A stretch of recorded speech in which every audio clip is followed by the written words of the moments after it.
Si necesitas hacer peticiones de red utilizando JavaScript, lo que necesitas es la API Fetch. Esta API te permite hacer solicitudes a un servidor y procesar su respuesta de una manera muy sencilla, muy eficiente y sobre todo muy intuitiva. Por ejemplo, puedes utilizar la API Fetch para procesar los datos de un formulario, para recoger datos, por ejemplo, de una base de datos o para cargar contenido dinámico en tu página web. Además, la API Fetch es compatible con promesas, es decir, que puedes trabajar haciendo peticiones asíncronas. Esto es muy útil si necesitas hacer varias solicitudes de red al mismo tiempo o si tienes que esperar a que una solicitud de red termine antes de hacer la siguiente. ¿Quieres aprender cómo utilizar la API Fetch? Te lo cuento. Soy Laura Folgado y esto es Garage Code Pills.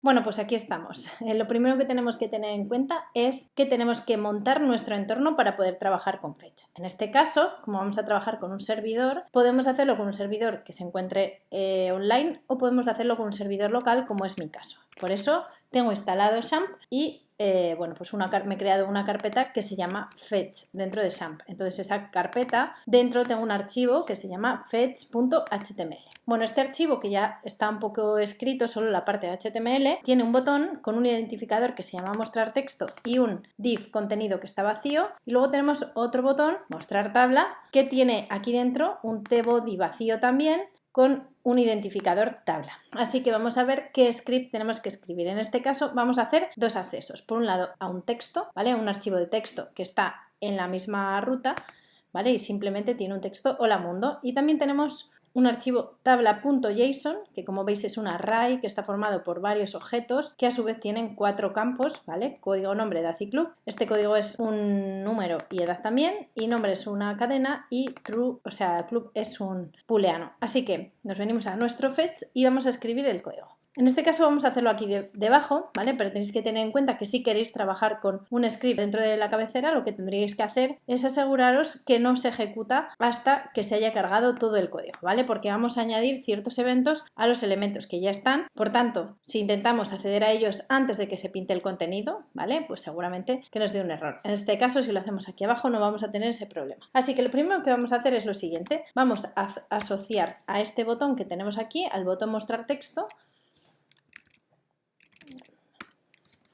vamos a poner mostrar texto, le vamos a asociar un evento, en este caso un escuchador, ¿vale? En este caso, asociado el evento click, vamos a decir que se ejecute una función que se llama, por ejemplo, mostrar texto. Y también vamos a guardar, esto no es necesario, ¿vale? Pero vamos a guardar este identificador, ¿vale? Este div, lo vamos a guardar en una variable. Así que nos creamos una variable contenido que va a contener ese elemento, ¿vale? Lo podríamos hacer directamente con getElementById, ¿vale? Lo voy a hacer de otra manera para que veáis que tenemos muchas opciones. En este caso voy a utilizar el método querySelector, que podemos utilizar directamente un selector CSS, ¿vale? Y una vez que tenemos esto, vamos a ejecutar o vamos a escribir esta función mostrar texto. Así que, bueno, tenéis muchas maneras de hacerlo.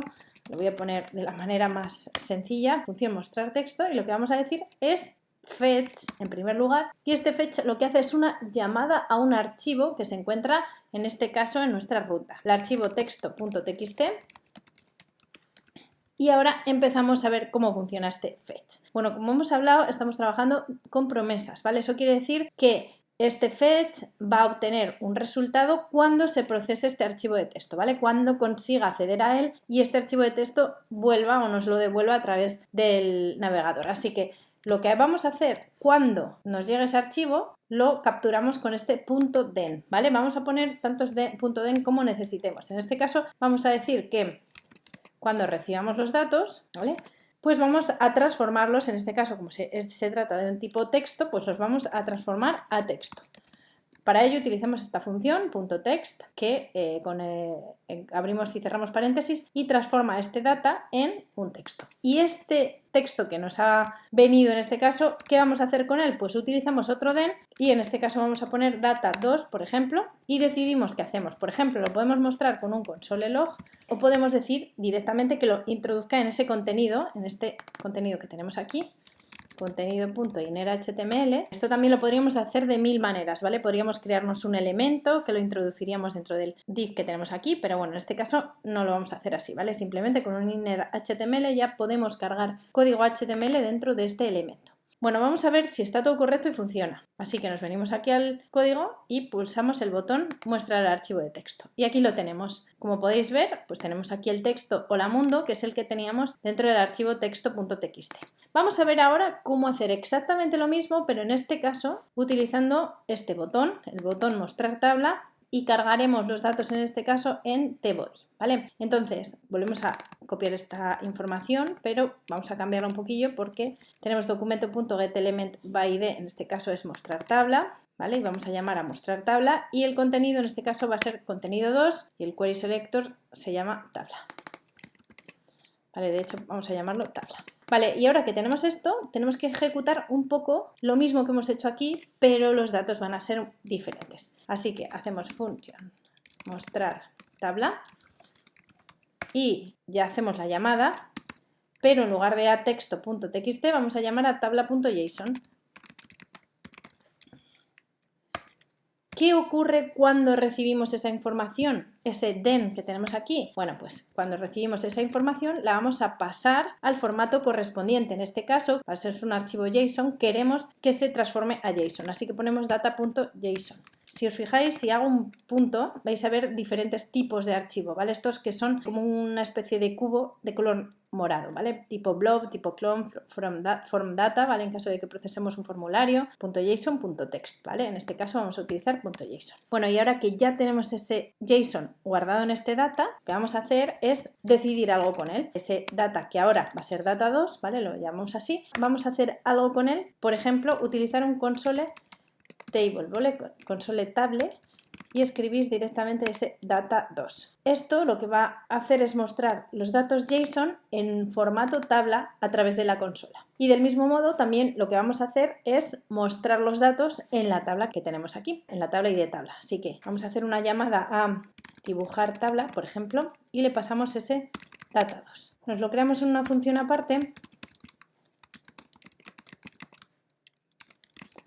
Y ahora vamos a ir pintando cada una de las líneas, cada una de las filas de la tabla, de este JSON que tenemos aquí, en este tbody, ¿vale? Así que tenemos este contenido, este tabla que tenemos aquí. Así que vamos a decir que tabla inicialmente va a estar vacío, así que vamos a irlo rellenando, ¿vale? Con un for let valor, por ejemplo, of datos, ¿vale? Y con cada uno de esos elementos valor que vamos a obtener en ese recorrido del array que tenemos en tabla.json, vamos a ir escribiendo. En este caso, contenido.innerHTML, como os comentaba antes, podemos hacerlo con esto, podemos hacerlo con instrucciones que modifican el DOM, como un create element, por ejemplo, y con un append child al final, y podríamos añadir esa información. Pero en este caso lo vamos a hacer así, que vais a ver que es muy sencillo. Utilizamos unos templates strings para cargar toda esa información, y así vamos a verlo mucho más claro que utilizar signos más. Así que vamos a escribir str,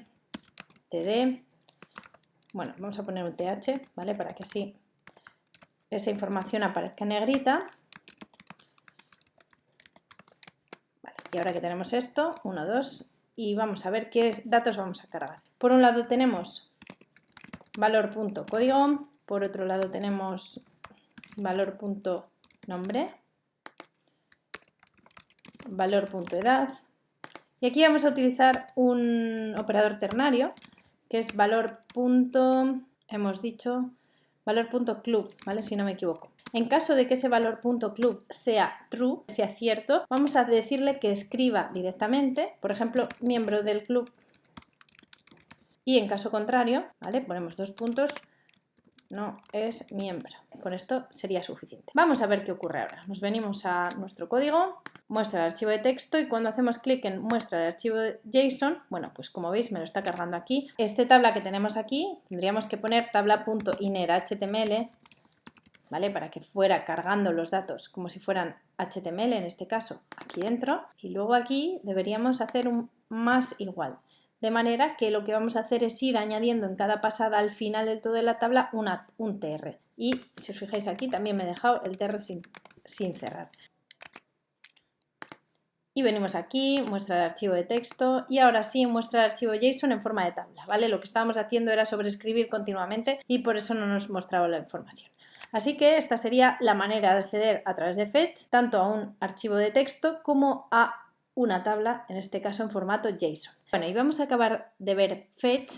Hasta ahora hemos conocido .then y conviene que sepáis que hay otras dos opciones más, ¿vale? Una es catch y otra es finally. Bueno, la primera, la catch, lo que hace es capturar en caso de que haya un error de red, ¿vale? Entonces, en este caso no vamos a poderla probar porque realmente estamos accediendo a nuestros propios archivos, ¿vale? Pero si estuviéramos haciendo una API, por ejemplo, que se encuentra en un servidor externo y se produce algún error de red porque no hemos llegado a ese servidor, porque está mal la ruta, por lo que sea, bueno, pues podríamos acceder a ese error, capturarlo y, por ejemplo, mostrarlo, ¿vale? En este caso no vamos a poderlo probar, pero conviene que sepáis cómo funciona y cómo se podría procesar. Así que pondríamos, por ejemplo, console.error, aquí pondríamos error y a continuación, pues, por ejemplo, el error que nos devuelva. Entonces, en caso de que, por lo que sea, hay un error de red, entraría por aquí y nos mostraría este error.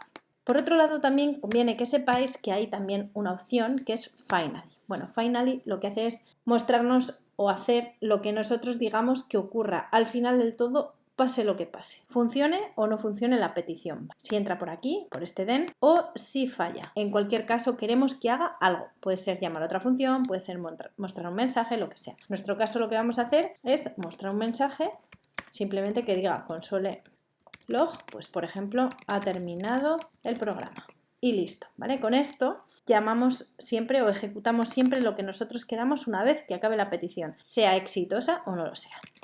Así que venimos aquí, ejecutamos y aquí lo tenéis, ¿vale? Veis que pone ha terminado el programa. Solo lo hemos hecho en esta función, así que solo aparecería cuando hacemos clic en este botón. Bueno, y esta sería la manera de trabajar con fetch. Espero que hayas entendido cómo funciona exactamente y cómo ponerla en práctica utilizando en este caso dos archivos locales dentro de nuestro servidor, un archivo de texto en este caso y un archivo de tipo JSON, ¿vale? Pero recuerda que también puedes utilizar fetch para acceder, por ejemplo, a una API o acceder también a un archivo PHP que se conecta a una base de datos y que nos devuelve ciertos datos que nos conviene o que necesitamos mostrar en nuestra página. Así que espero que te haya gustado y recuerda, si quieres aprender mucho más sobre programación, puedes hacerlo en Garage Code Pills. ¡Hasta luego!